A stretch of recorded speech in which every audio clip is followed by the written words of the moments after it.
present the News Quiz with your host, Miles Jupp.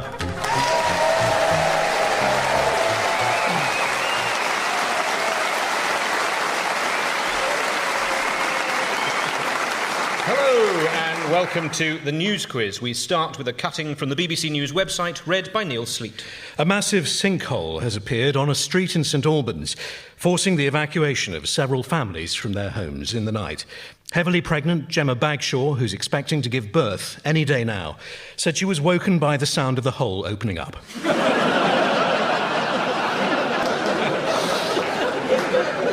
Our thanks to everyone for sending that piece of mischief in. Now, let's meet the teams. Will you welcome first, on my right, Hugo Rifkind and Holly Walsh.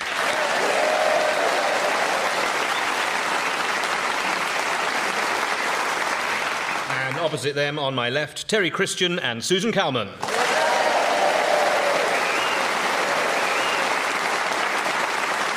This week, the News Quiz comes from the lovely Lyceum Theatre in Crewe. Or, to give the town its full name, Change at Crewe. Hugo, whose speech went right to the centre? Right, well, this is presumably about the Conservative Party conference, where I've been this week, where, as you might have read, things were made considerably more unpleasant by a small minority of shouting, spitting political extremists who hated everything. And one of them was Theresa May. She took quite a hard line on immigration. It's one of the first big speeches, pointing out how upsetting it can be for any community which has to absorb a vast influx of new people with completely alien values, which is probably something she learnt when she arrived in Manchester with a whole lot of big-haired, braying, weird-shoed Tories like her. We had George Osborne the same day, championing his vision of the Northern Powerhouse, which always sounds like one of those sort of wrestlers you used to get on Saturday morning television. I think it sounds like a club night at the Hacienda. Well, it's Osborne's great idea to bring together the great cities of the north, such as Manchester, Leeds, Sheffield, Crewe, bring them all together as a competitor to London. So that went down about as well as you'd expect in Manchester from the Conservative Chancellor George Osborne. And then on the last day we had Cameron, and his speech, as you said in the question, it was all about shifting the Tories to the centre, with his view being now Corbyn's taken Labour to the left, and you've got UKIP on the right. He wants the Tories to sort of ride down the middle. Particularly, he wants them to be the party of social mobility, which, as he puts it very interestingly, he said was about rising from the bottom to the top, or even from the middle to the top. And I'm very interested in this idea of rising from the middle to the top, because I don't see why not. I think, you say you went to a minor public school, for example. There's no reason why you shouldn't dream of sending your children to a major public school. Or perhaps you've got a 3-bed holiday home in the Cotswolds. What's wrong with one day hoping for a 4-bed holiday home in the Cotswolds? And it's these kinds of everyday concerns, these sort of concerns of ordinary working people that Cameron's modern Conservatives are fighting for, because we are all in it together. Yeah. I loved his speech. What is it when he launched his assault on poverty by taking more money off the poor. It's a bit like his assault on obesity. He'll be force feeding fat people cream buns. I like the fact that they got quite under attack. You were saying earlier about the protests that happened outside, the anti-austerity and them protests. being nasty. Yeah, and they were like, there was people outside complaining that they couldn't feed their children and then throwing eggs and flour at people. That's the basics of pancakes. To be fair, it is part of Manchester's tradition, because, obviously when the Duke of Wellington was a Tory Prime Minister, his train carriage got stoned. He threw big rocks at it. So really, it's progress in a way.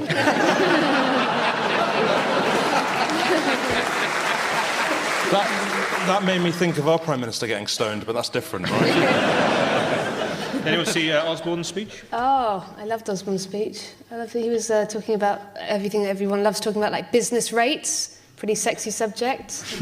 And, they used to use the sort of phrases that you go, I'm not sure what that means, and then you work it out. Like, he's the sort of person who would say, well, we're not reducing benefits, we're making them bijou. Or like a homeless person isn't homeless, they've now got extensive outdoor space. For me, the problem is that Theresa May, George Osborne, Boris Johnson, they were essentially leadership speeches. They're all just jockeying for position for who's going to take over when Cameron goes. And the worst thing he ever did was say he was going to go, because now every Conservative Party conference is essentially an audition for the leadership of the Conservative Party. Fighting like ferrets in a sack, aren't they? Yeah. That's the least Tory analogy I can think of.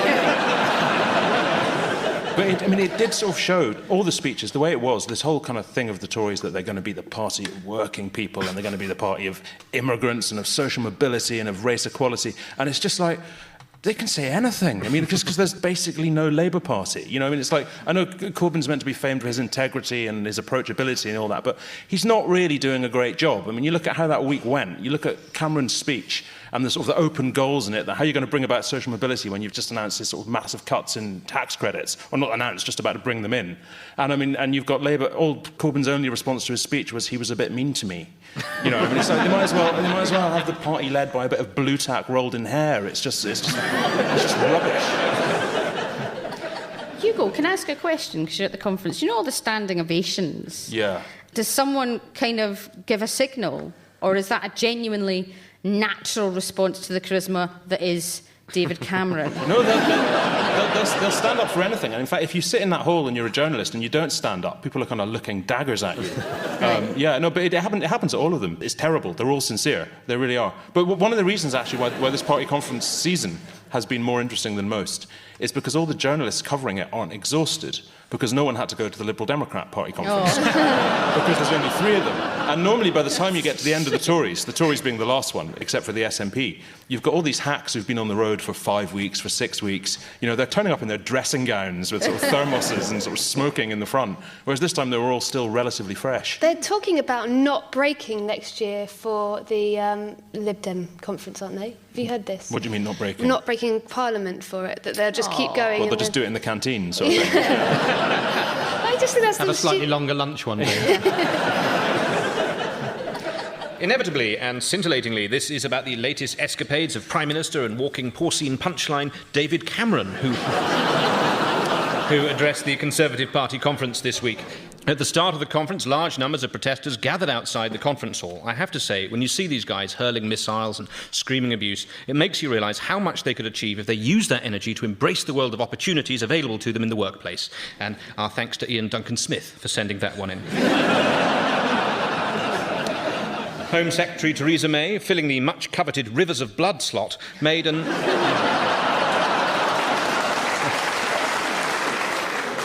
uncompromising speech in which she pledged an immigration crackdown. Her speech proved a little controversial, in much the same way that the Holocaust is a bit of a sensitive topic. 2 points to Hugo.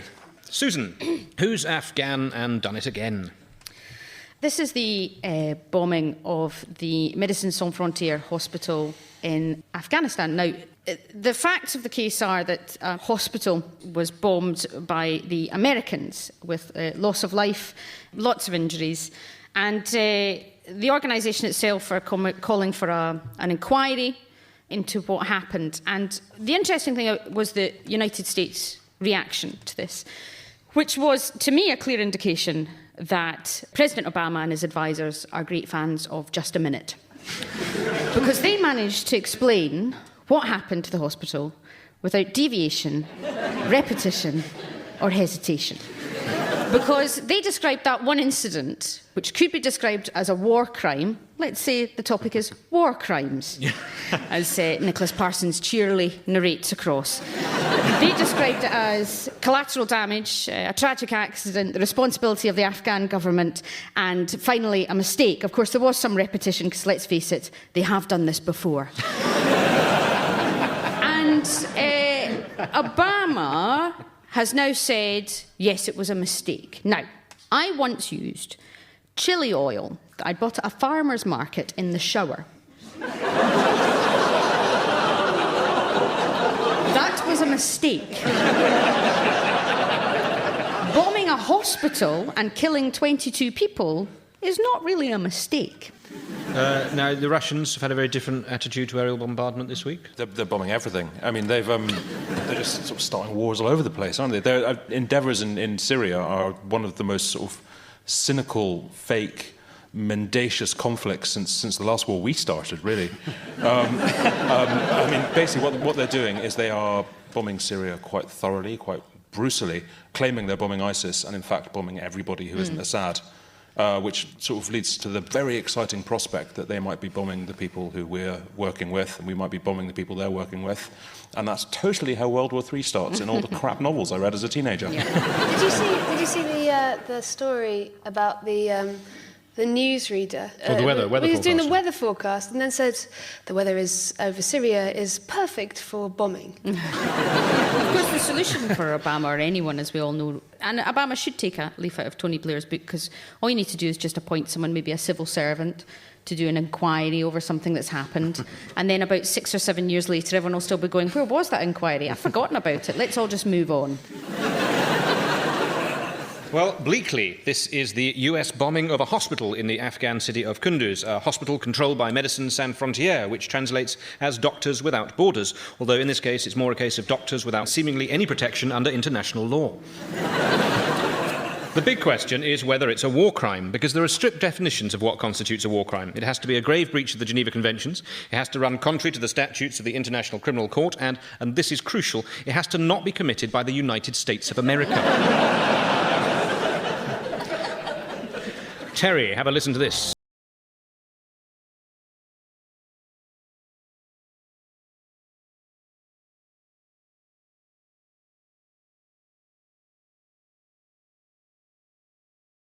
Lovely stuff, simply not heard enough. Terry, Les Miserables, is it that? Indeed, yeah. So who has been ripped off by their own employees? Oh, this is the Air France workers, isn't it? That's right, yeah, this is the story that some rather unhappy Air France workers ripped the shirts off the back of some of their bosses. I love them. I love the French. Is that not a good thing? I do. I kind of admire. I think that they're actually much better than us at being a mob, aren't they? Basically, they kind of grabbed hold of, was it some HR bloke and some management bloke and sort of stripped them naked and all the rest of it. I mean, in some ways, it could have been like the end of a One Direction concert, couldn't it? Only with more garlic and violence. No, but I always, like I said, I've always admired the French. Well, you know, my dad was a trade unionist, but for me, there wasn't enough aggro. You know, Transport and General Workers Union. And while I don't condone violence, and in no way do the BBC condone it either. You know, if every time some lick-spittle human resources bloke announced massive job cuts, he was scared that he might end up being lynched, that'd be great. No, because it would add some truth. I don't mean it in a spiteful way. I think it would add some truth to that slice of managerial bull when they come out with, you know, this is difficult for us as well. Well, damn right it is, mate. Get your kit off. While we give you a group kicking. It may be that the lynching could have a sort of team bonding aspect to it. Well, that's brought everyone together, hasn't it? That's Well, I loved it. There was Hollande's response to this, was he said, these protests are damaging the image of France. And it's like, what do you think the image of France is? I like them. I mean, what I like about the French as well is, unlike us, it's like the French government are actually scared of the people, whereas, like, with us and the Americans, the people are scared of the government, aren't they? Yeah. I'm not sure. I quite like that being flipped on its head. I like the fact that they kick off when something that they don't like happens, where we just sort of moan about it, don't we, in the pub? Oh, dear. Oh, God. Yeah, I'm not sure if you should lead the revolution, Terry, but I certainly think you should narrate it.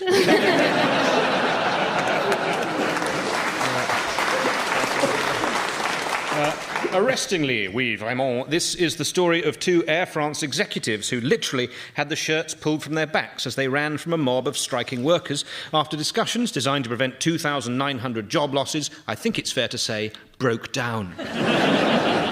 These events had the whole of France in an uproar, with the country divided between those who support the workers and those who deplore the damage done to some presumably impeccable tailoring. The half-naked executives had to run through the mob and then climb over a chain-link fence to escape, a format that has been snapped up by ITV for its winter schedule. And which will hopefully be hosted by Holly Willoughby, fingers very much crossed. It's very upsetting, though, really. The only people who should be climbing perimeter fences in France are foreign nationals at Calais, desperate to reach this country and the warm, welcoming embrace of Theresa May. President Hollande said he was worried the protests would harm France's image abroad, but we can reassure him that we will continue to think of his countrymen as a great bunch of lads and not a load of roll-neck-wearing, Gaulois-smoking layabouts who like to go home at 3 o'clock in the afternoon and only really snap into action with a chance of surrendering to the Germans.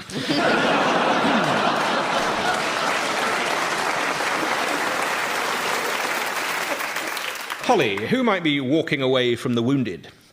I'm assuming this is the story about the British Medical Association has had a huge rise in membership. Am I right? Is this the right story? Absolutely, ballpark. Yeah. Oh, great. Well, they've had a huge rise in membership, particularly from young doctors, and they think it's because of this, the government's proposals that doctors should be paid less and work more hours. And I have to say, I am definitely on the side of the doctors here, because next month I am I'm giving birth, and I don't want the person delivering my baby to be more stressed and exhausted than I am. I think it's incredible, though, because it just doesn't help the NHS if you run your doctors into the ground. I mean, like, imagine going to hospital and being told there isn't a bed because a young doctor has exhaustion in it. That's... But also, doctors have to do a lot of work. They have to work. They're never off. You're never off duty as a doctor. I mean, like, if you're in a restaurant and somebody starts choking, as a doctor, it's your responsibility to go over and treat them. It's the Hippocratic Oath. And you don't get that with any other career. You're not in a restaurant and someone's really struggling with splitting the bill 3 ways. And then they're like, is there an accountant in the house? The NHS is, I think most people are agreed, is a glorious jewel of tremendousness.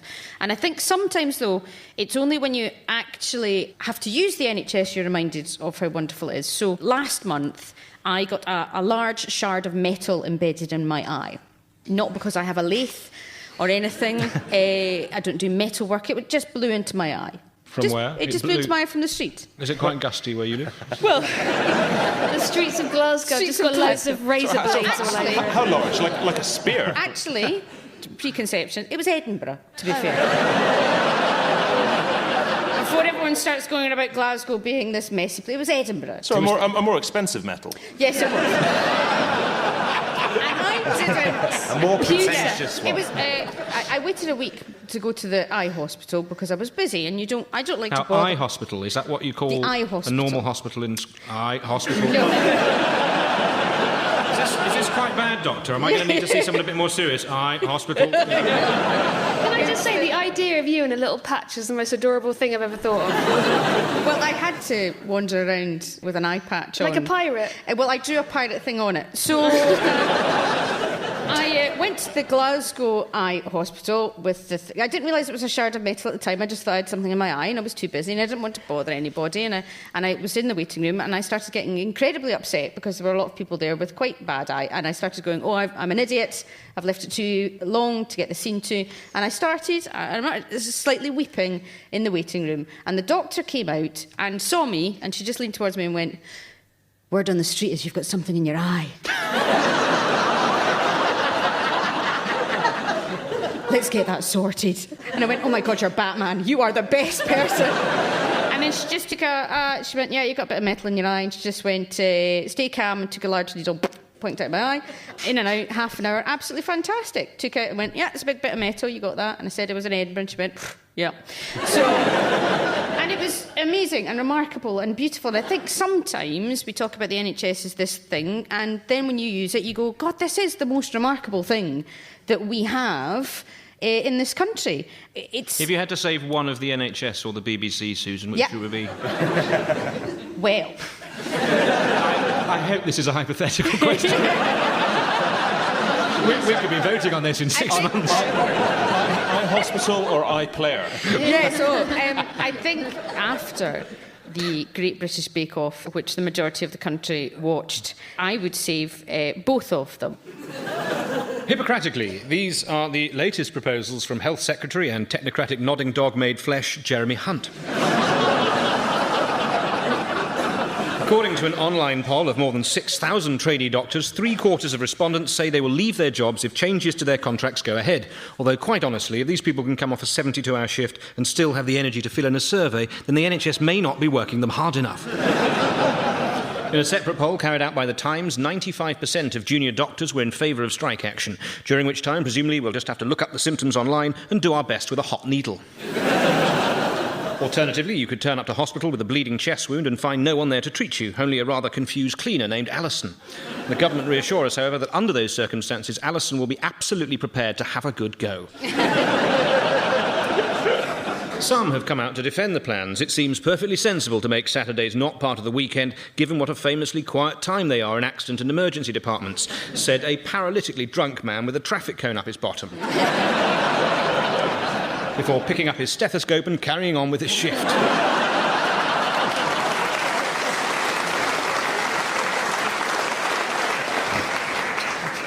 Jeremy Hunt's suspicions that he's unpopular amongst doctors were confirmed only last week when he went to his GP with a cold and was prescribed a 6-month course of daily enemas.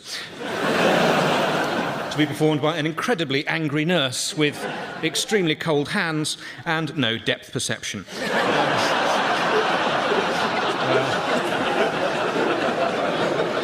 2 points to Holly. And at the end of round 1, the scores are Hugo and Holly have 5 and Terry and Susan have 4.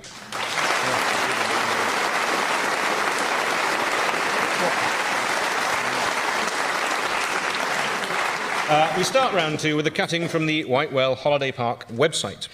The following evening entertainment is available at the Holiday Park. Monday night, music, and Tuesday night, bingo. Please note that bingo is subject to numbers.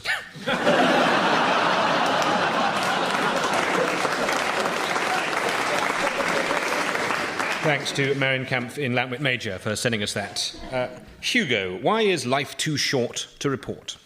Right, there's this number you're meant to call for non-emergencies when you want to contact the police. For emergencies, you call 999. If it's not an emergency, you're meant to call 101. Of course, no one knows this because no one's ever done it, but that is what you're meant to do. But there was a top policeman in Cambridgeshire this week, Inspector Matt Johnson.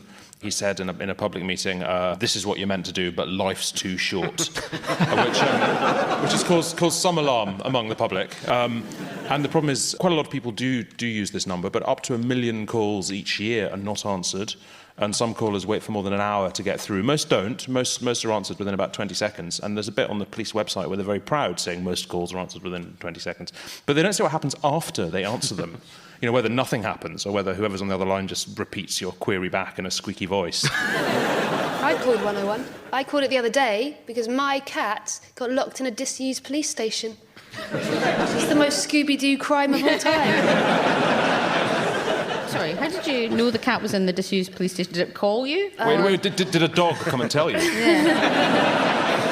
I've only ever phoned 999 once, and it was quite a dramatic... There was some smoke in my flat, something might have been on fire. And it is that, if you've never done it before, it's quite a nerve-wracking thing to phone 999. It's a big thing. And so the flat was filling with smoke, and I said to the wife, do you think we should phone? And she said, I think it's probably at the stage where we should.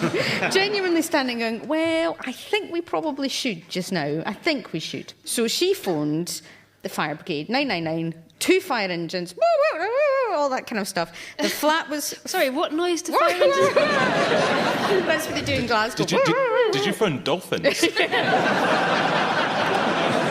12 firemen ran up the stairs, these hunky young men.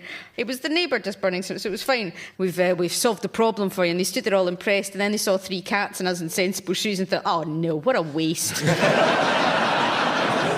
I phoned the police in Peckham one night when I could see people climbing over the walls. There's an old school nurse, and they would climb over the walls, and I was in the bathroom, I could look out the window, I could see them, and I rang, and hello, there's people climbing over the walls. And they came out, and they were like plainclothes people outside, and they were signalling to police helicopters and stuff, and it was quite exciting, but at the same time, I was quite frightened because there were people climbing over walls and things like that. And so I was slightly heightened tension about it, and they went, don't worry, there's another squad car coming up. Another squad car pulled up, and the guy got out, and he went, hey, Bellamore! It's 1 o'clock in the morning, and I've rung you because people are trying to get into the house. The last thing I don't really have time for you to run through my early CV. You know what I mean?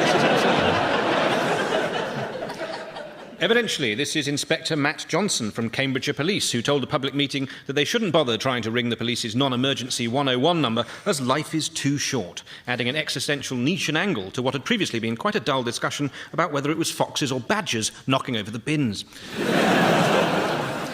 Some callers have waited over an hour for their 101 call to be answered, by which point they're able to report that their suspicions have been confirmed and that the man loitering outside their neighbour's house was indeed a burglar, and it transpires a very efficient one who's rounded off his visit by stealing their caravan.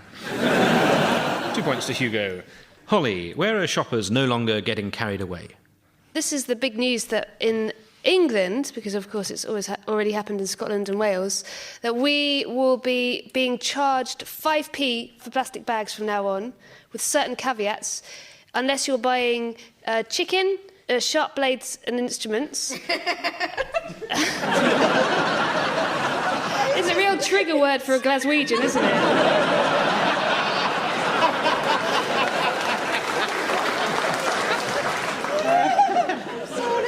It just made me laugh. Sorry. What, the idea of a sharp instrument? Just the idea of going into a shop and going, just the chicken and a knife. So, no, nothing else. I'm done. Thanks. You've got to carve it, Susan. It's perfectly practical. What else is there? Seeds and nuts, that all goes in. Any kind of pills or prescription drugs, you can get a bag full of these things. But everything else, you have to pay 5p. This is great news for me to find out that plastic bags are 5p, because I've got about 200 of them stuffed down the side of my fridge, and that is now my pension plan. There was an article in one of the papers, and it was saying, dodge this 5p tax by taking your own bag. And it's like, yes, that is the point. In the old days, I mean, my mum actually, there was actually shopping bags, weren't there? So you have one for the green, it always have bits of like, you know, kind of dust off the potatoes in the bottom of it, one for the green groceries and one for the thingy. And it used to be embarrassing having to go to the shop for your mum. Sounds like I'm from the Dickensian period. My mum was terrible. She used to send you to the butchers and say, you tell that butcher that stewing meat last week was horse meat. And the butcher would say, what's your mother said this week? And you'd be in a big queue.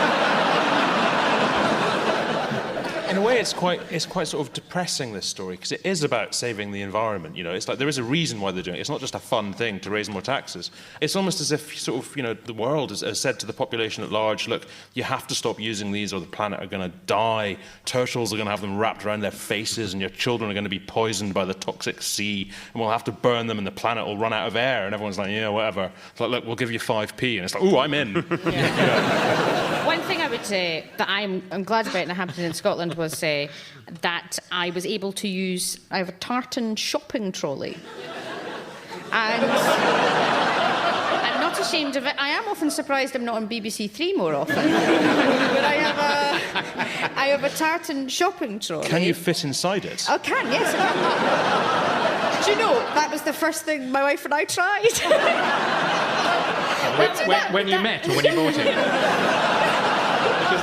It's just nice to be able to have a tartan shopping trolley and not feel smug and go, well, laugh if you like, but I'm not paying 5p. They're worried that people are going to start nicking baskets. That's one of the big concerns. Well, they're doing really well out of it, the wire makers. basket making industry. They're one of the this week's big successes. Or as you call it, a hamper.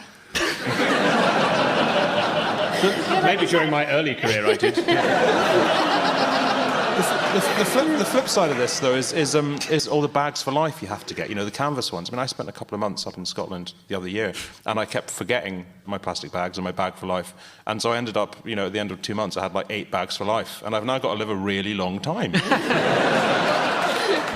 I used to have one of those Sainsbury's bags that had an elephant on the side, and then on the elephant it said, I'm big and sturdy. But the elephant's eyes, 2 big circles. I used to read it together. I thought the bag said, ooh, I'm big and sturdy.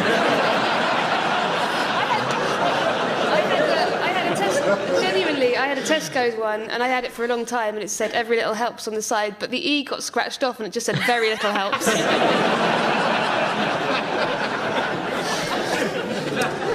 Spuriously, this is the 5p charge on plastic bags introduced across the United Kingdom from Monday. No word on how this will affect the amount you tip the checkout girl, which I'm sure was common practice the last time I did my own shopping in 2004.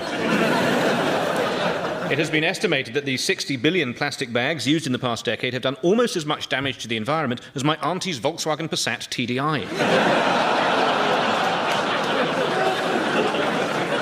There are many exemptions to the rule. For example, you will get a plastic bag if you're buying loose seeds, raw meat or live fish, and plastic bags will continue to be given out by retailers on trains. This is serendipitous due to the large amounts of grain mince and still thrashing pollock still sold on the West Coast main line.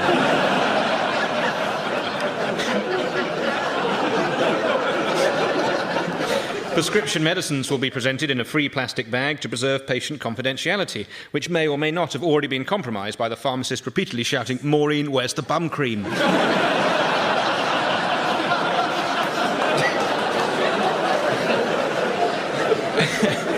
There's also an exemption for axes, knives and razor blades on the very sensible grounds that if someone is standing at a checkout brandishing an axe, it would be something of an imprudent time to ask them for 5p for a carrier bag. 2 points to Holly.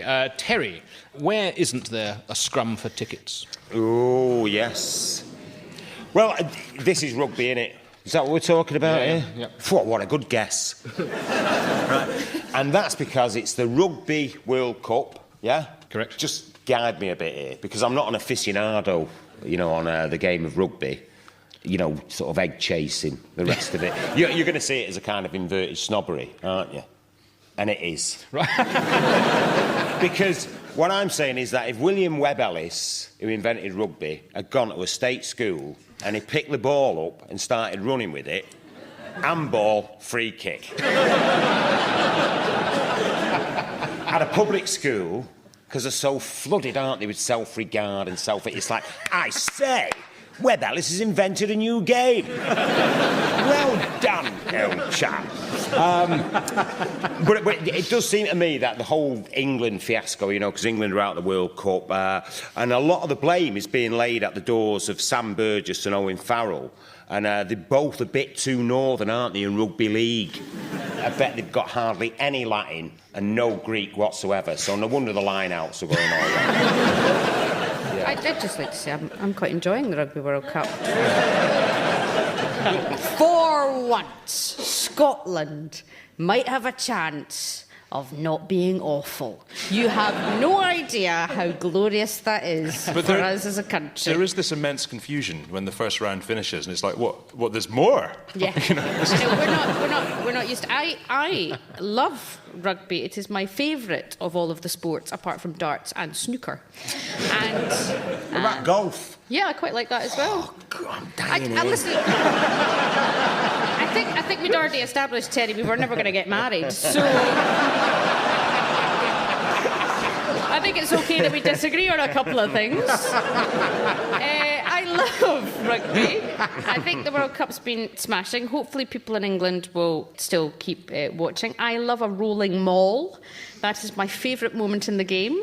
Do you like a rolling maul? I thought that was a cooking term. A rolling maul. Scotland used to be incredibly good at the rolling maul. What is a rolling maul? Well, basically... No, don't tell. Demonstrate. So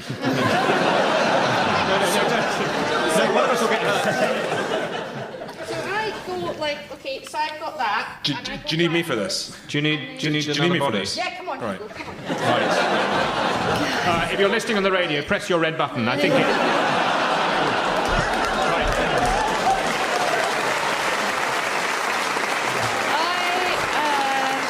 Sorry, I'm 80% sure that's how I got pregnant. Yes, the England-Uruguay game, people might... I'm still going to watch it, and hopefully England will do well. I think there is a misconception that people in Scotland don't want England to succeed, and that is wrong, because I do want England to do well. It's just a shame you've not. But really, England are out of the World Cup. The World Cup's in England. I mean, in a way, I think we should just cancel it now. You know what I mean? Everybody go home. The party's over. Sportingly, this is the news that tickets to England's match against Uruguay are going cheap after England crashed out of the Cup following their defeat to Australia. Tickets that were originally priced at up to £250 are now changing hands in return for a dozen eggs or the promise of a lift. Uruguay themselves have had a disappointing World Cup, although some pundits suggest not as hard as their 1972 season, where they suffered an injury crisis when their plane crashed in the Andes and they had to survive by eating each other, which in the world of rugby union has been a sin bin offence since 1996. ITV alone could lose up to £1 million per match in advertising revenues as viewing figures drop off. ITV were already having trouble with the World Cup coverage, with much of their usual audience being utterly perplexed that they can't ring in to vote off the team they like the least. Scotland and Wales are still in it, and presumably if they win, everyone can claim any success they achieve as their own. That is, after all, how the United Kingdom works. 2 points to Terry. As we're in Crew, this is going to be a special round. The producer wanted to call it the Cruise Quiz, but I thought a better title would be a light-hearted yet thoroughly topical roundup of the latest goings-on in Crew and its onwards up to and not excluding Nantwich. Well, all aboard. We've got buzzers for this round. I should just warn the more sedentary members of the audience not to be alarmed, and for heaven's sake, don't shout bingo. So, everyone, fingers on buzzers? OK, right then, some local stories. Who is telling students exactly where to go? Hugo. Is this the new sign at the railway station? Sign. Zzz. Signs. Signs. Is this the new signs at the railway station that advertise a university with students? I want to interrupt. Not a university. Manchester Metropolitan University. Or, as it used to be known, Manchester Poly. Now, I'll have you know that I'm a regular lecturer on the film and media course there. Well, how come you didn't press the buzzer? If I'd have attended Manchester University rather than the Metropolitan University, I probably would have understood the question a lot better. There's a sign, I remember, at Cambridge railway station that says, "Welcome to Cambridge, home of Anglia Polytechnic University." And you're like, yeah, well, famously. Lots and lots of signs have gone up at Crew Station. They've sponsored lots and lots of signs. Manchester Metropolitan University have installed 100 new signs at Crew Station. And jolly exciting it is too. Someone got some points there, probably. OK, fingers on buzzers time. Again, why have the last 25 years bypassed in a flash? Ooh, Susan. Susan first, come on now. This is the story of the week. It is the 25th anniversary, ladies and gentlemen, of the Haslington Bypass!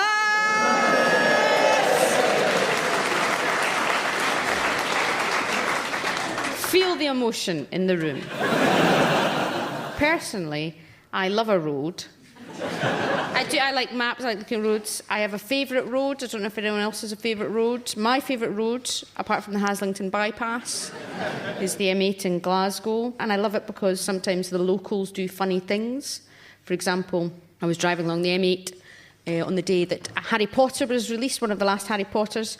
And on the morning it was released, someone had on a bed sheet written, "Dumbledore dies."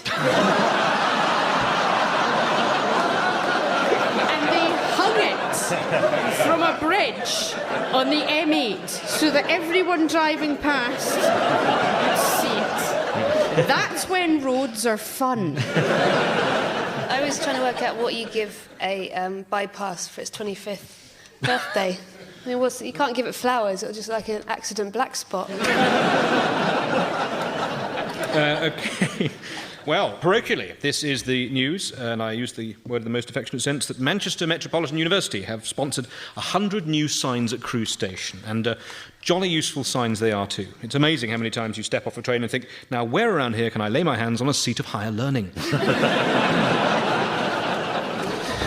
The Manchester Metropolitan University website says our Cheshire campus is a creative, cultural and social melting pot, with student actors, artists and musicians rubbing shoulders with sports scientists, business and humanities students. In brief, avoid.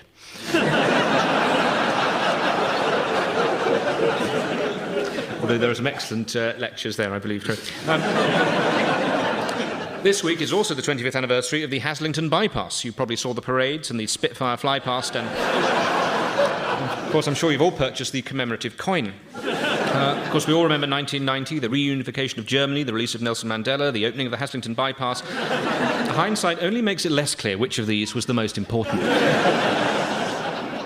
Before we reveal the final scores, has anybody got a cutting that they'd like to share? Hugo. Yes, this is an advert from Richmond on Thames Free Cycle, and it's been sent in by Simon in St Margaret's. And it reads, Wanted, horse to shoot at. And it goes on. Hi, I'm a member of the Chessington Bowmen, and we are looking for a horse for the archers to shoot at for the Battle of Agincourt anniversary on the 25th of October. We've got a full-size man in foam, which we will dress as a French armoured knight, but he could do with a horse for us to shoot at. So, if anyone has any good ideas of where to get such a beast, or can supply an animal which would be soft enough to accommodate arrows, I'd appreciate any help. Even technical advice, many thanks. Holly. This is from Andrew Christie from the Parish Notice at High Church, Hilton, Aberdeen. It says, you are invited to a fashion show and evening tea on Tuesday the 1st of September at 7:30 in the church. Tickets priced £12 are available from members of the social committee. See posers for more details. Terry. I don't know why this one just tickled me, and it appealed to my domestic side. And it's from the BBC Good Food website, and it was sent by Robert Emrys Jones, and it's a tip. Paprika. If you can't get hold of tinned tomatoes with paprika, just use a can of plain chopped tomatoes and add a pinch.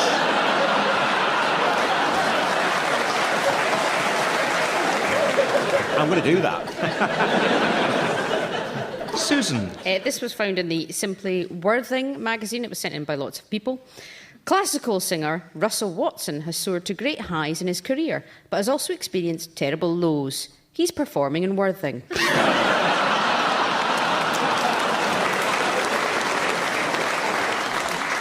Thank you, and now let us take a look at the final score. Hugo and Holly have 11, but Terry and Susan have 12.